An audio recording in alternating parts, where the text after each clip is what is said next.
The Miami Dolphins had probably one of the most underrated off seasons in the entire NFL this year. And yeah, that even includes the Tyreek Hill drama that now has made them a pretty hyped up team.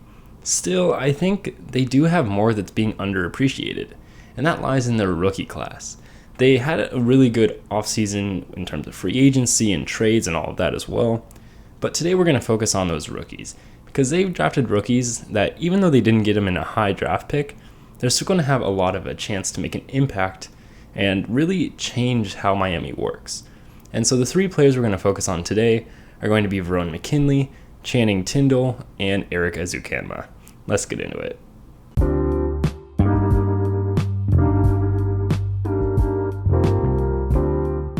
What's up, guys?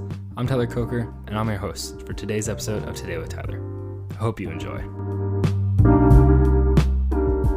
First, we'll touch on the first pick that they took in the draft in the third round, and Channing Tindall of Georgia.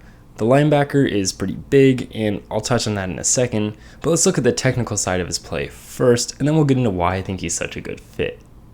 He's a great run defender, but isn't limited to plugging holes. He can blitz around the edge in a remarkable way, quite honestly. He doesn't have to come around the edge either when he blitzes. Tindall has the power to crush guards when slamming into the A and the B gaps, which is a tremendous trait for a middle linebacker. Adding to the quickness he exhibits when he blitzes, Tindall can also use that to haul his massive frame to cover shallow routes. Now, he isn't a perfect linebacker, which is why he was rotational at Georgia and really why he wasn't a first round or second round draft pick, and most of his shortcomings come from coverage.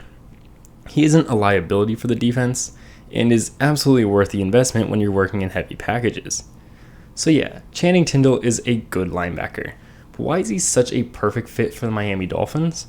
Well, you have to understand a little bit about their system. The system itself comes from Bill Belichick on the defensive side of the ball, because Bill Belichick has worked throughout obviously many decades and has been a very good defensive coach, and he's given out a couple of coaches into his tree, one of which being Brian Flores, and then of course Josh Boyer, who worked under Brian Flores and is now the defensive coordinator for the Miami Dolphins.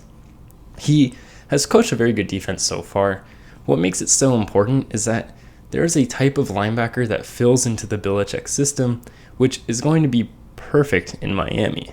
And that might remind you of someone named Hightower. Now, Hightower obviously was probably the best one to ever do it, but there were also some linebackers who followed suit after him, with the most notable being Kyle Van Noy.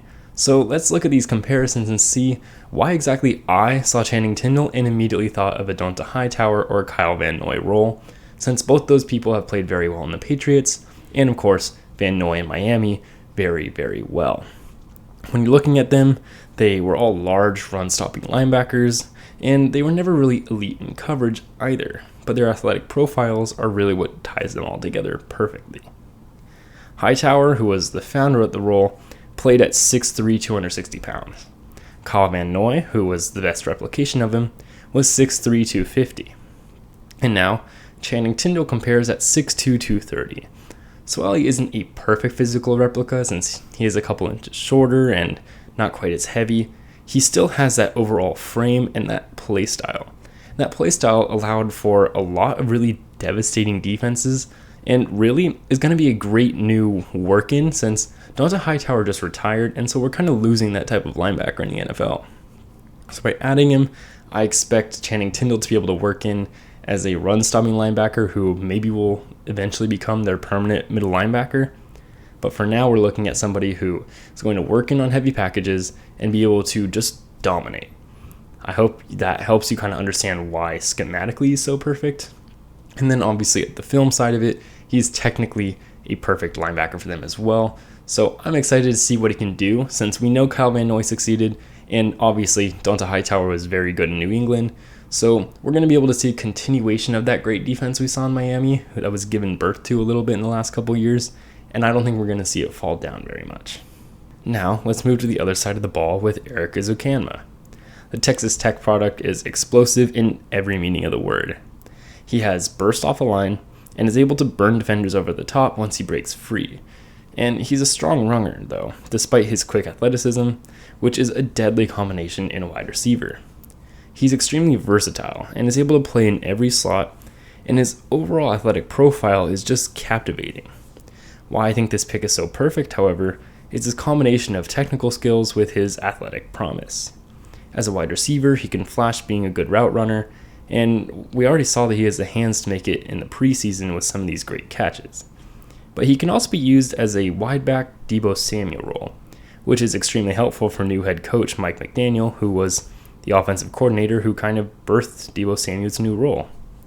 Ezukanma's ball carrying ability is not to be forgotten, and it's actually the reason why I like him so much coming into the NFL.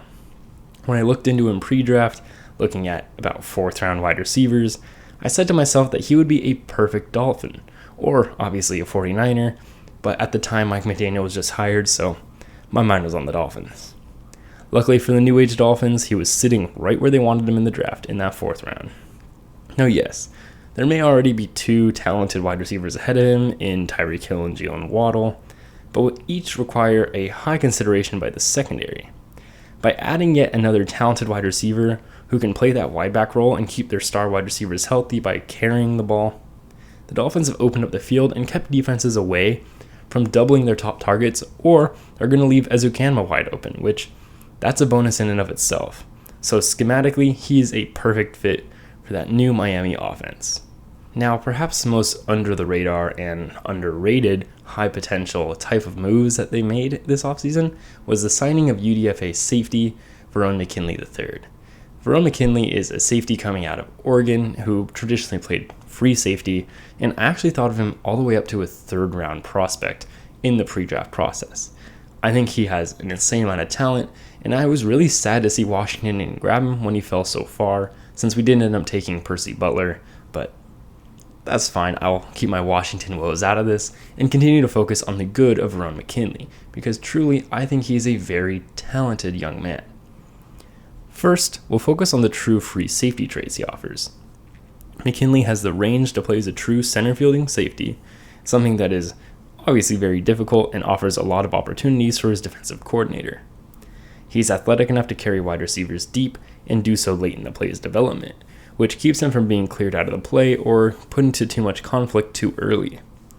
McKinley can also set up far from the ball, since he has the ability to grab flats from the deep safety shell pretty easily, and can even run to crash and run defend and stop the running back for minimal gains all by himself, which is extremely impressive for himself. He also has the eyes to be a successful safety in the NFL, reading quarterbacks to protect big plays from over the top and see what the quarterback is tipping. Verone McKinley isn't just a center fielder though, and really impressed me with his versatility. He's a viable blitz option, which is quite remarkable for a free safety, and opens a playbook a lot. He also flies to the ball from his zone and is extremely aggressive in his tackling, which isn't a trait all starting free safeties have in the NFL. McKinley, despite the size difference, will go meet running backs in motion and shows no hesitation to throw himself in their way, which allows him to even be set up in the box on occasion and make some big plays there. McKinley's overall athleticism is fantastic, and while the Dolphins' safety position isn't necessarily weak, and they do have a lot of depth there, he will certainly earn some snaps as a rookie and will be a fantastic player for the Dolphins, and they'll be allowed to move their players around a lot more and be versatile from their nickel packages and be able to have a lot of coverage options while still being able to make some tackles on running plays. The Miami Dolphins already had a really talented roster and only needed a few moves to be a great team. And now I think they've made those moves. The hiring of Mike McDaniel is something I've wanted to talk about since it happened, but I just haven't had, the opportunity to do so since playbook and schematics is a little bit harder to explain on a podcast. So now I get to do so by talking about their rookies, which is extremely nice. And yes, they've made some really big moves that have obviously done wonders for them with Terron Armstead, Tyreek Hill, and even adding some guys on both sides of the ball like Chase Edmonds and Raheem Mostert. You're getting really good players with not that much of a price, especially those free agents who are coming from San Francisco and going to work perfectly into Mike McDaniel's new system. But these underrated moves with rookies are just as important. By having somebody who was drafted in the 7th round, or even an undrafted free agent in the case of Verone McKinley, that is barely any salary cap hit for a player who's going to make an impact on your team right now. And that's important when you're paying someone like Tyreek Hill and Terron Armstead. you don't have the money to mess around with really expensive safeties all the time. And sure, they have some, but for the most part, they have a very young defense that's going to be able to work well. And adding Erik ezukanma on the offense is also going to be beautiful, because now you have 2 young wide receivers who are going to be able to learn from Tyreek Hill and be able to develop into true pass catchers. I hope you enjoy, and thank you all for listening today. And I do appreciate you guys withstanding the wait. Last time I checked, it was 35 days since filming the last episode, and it's been a little while. I've been a bit busy, college has started, and with athletics combined with classes, I haven't really had much time to be at home at all, much less to focus on a football podcast. So I've been doing some analysis. I'm hoping to be able to get the production side of things moving, because with the analysis side out of the way, it's more, editing and filming, and that's the time-consuming part for me, because I'm a football guy. I don't know much technical stuff, but I do appreciate you guys all having the patience, and I'm excited to go into this NFL season for the first time live with episodes, and maybe even doing some live streams along the way. So thank you all for withstanding to the end of this video, and I hope you enjoyed a little bit of a longer new form of it. Thank you.